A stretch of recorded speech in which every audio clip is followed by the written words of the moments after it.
People say less is more, and in some circumstances, they're right. Less work leaves more time for play. Less stress results in a more peaceful life. But don't kid yourself, more is in fact more, and the 2014 Acura RDX proves this.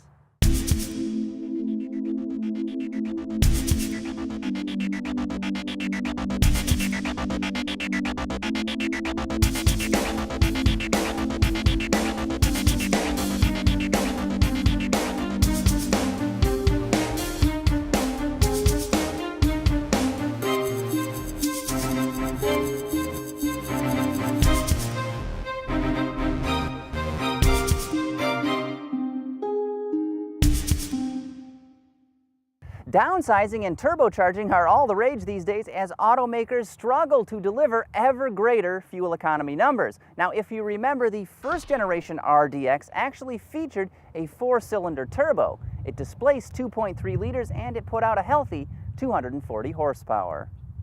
Now, this compact luxury crossover was redesigned for 2013, and engineers went ahead and tossed the baby right out with the bathwater. And you know something? They've been saving money on diapers and getting a lot more sleep.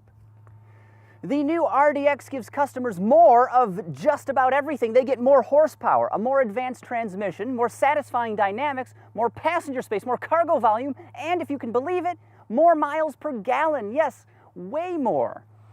Comparing all-wheel drive versions, the 2014 model I've been testing stickers at 19 mpg city and 27 highway, according to the tree-humping, sandal-wearing Enviro-Nazis at the US EPA. The best the previous generation RDX could muster is a meager 17 city and 22 on the interstate. Now, interestingly, the new model's combined fuel economy rating is identical to the previous gen's highway figure. Now that is progress. Cylinder deactivation helps boost efficiency, as does a smaller, lighter gearbox and a completely new all-wheel drive system, which is no longer of the super handling variety, and that's okay. It was total overkill in a crossover. The 2014 RDX is powered by a familiar friend, Honda's versatile 3.5-liter V6. In this application, it delivers 273 horsepower with 251 pound-feet of liquid smooth torque. It's paired to a talented 6-speed automatic transmission that knows all the right dance moves. The engine and gearbox are perfectly paired. They are a match made in heaven. And this drivetrain practically shrieks like a Formula One car when you open it up.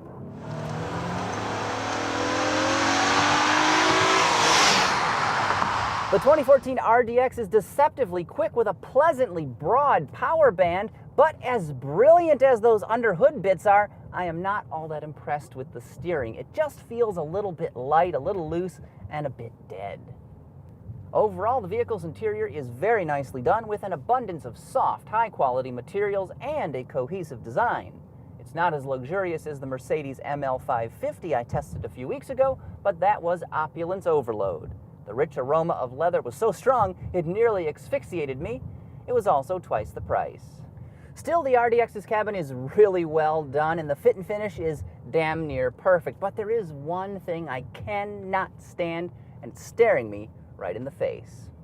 How come you can get a beautiful, full-color LCD display in the gauge cluster of a Ram 3500 work truck, but Acura RDX drivers have to stare at pixelated readouts that look like they were ripped off of a graphing calculator? If cost-cutting is to blame, then an abacus for the odometer might actually look better. The RDX's audio and navigation controls are kind of strange. It's got a multi-function knob on the dashboard that's augmented by a smattering of buttons, which can be challenging to use since everything looks so similar.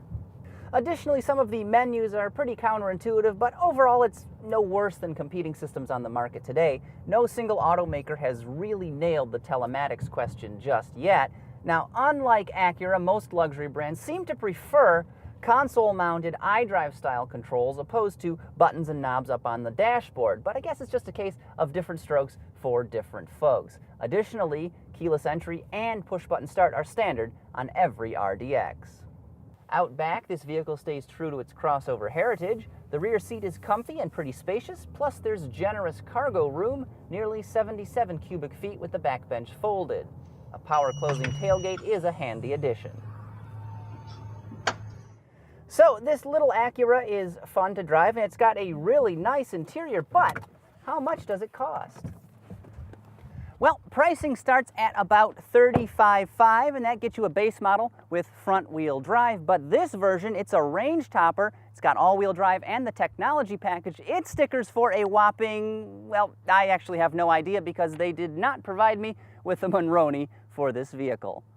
But building one on the Acura consumer site results in a price of about $40,500, which is comparable to vehicles like the Audi Q5 Premium Plus with a 4-cylinder engine or an up-level version of the Infiniti EX37. It's a difficult concept to grasp in today's world of layoffs, cutbacks, and financial distress, but as I said at the beginning of this feature, more is in fact more, and you get plenty of it with the 2014 Acura RDX.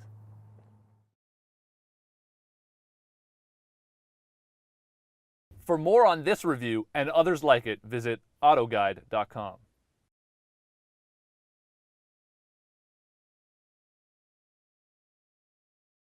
Recording? Have you started rolling? Is the camera running? Did you start it going? You ready? I'm ready. You're rolling? Can I start? Can I go? I'm ready to go when Craft Services gets here with my bear claw. I want the one with the custard inside it, not the non-dairy whip topping. Those are disgusting. I think we would all agree.